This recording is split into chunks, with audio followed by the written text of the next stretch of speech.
Hello বন্ধুরা, সবাই কেমন আছো? আশা করি ভালোই আছো। এটা রসকুণ্ডু বাবা বসন্ত রায়ের মন্দিরে হিঁদোলা হওয়ার সময় দেখো কেমন করে হিঁদোলা হচ্ছে। শুভ নীল ষষ্ঠীর শুভেচ্ছা। আজকে তো নীল ষষ্ঠী, সবাই আশা করি ব্রত করেছেন, ভালো থাকবেন।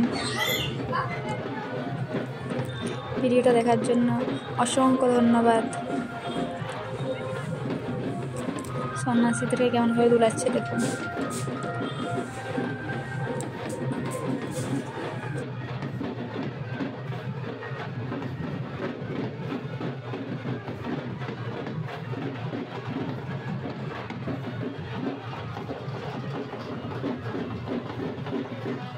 কত সুন্দর।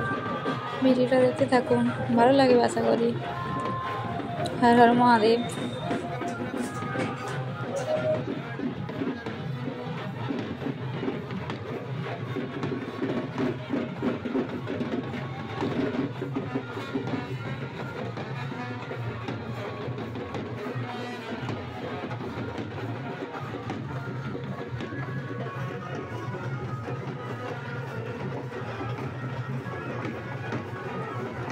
ভিডিওটা এখানেই শেষ করলাম। দেখা হচ্ছে নেক্সট ভিডিওতে। Tata bye.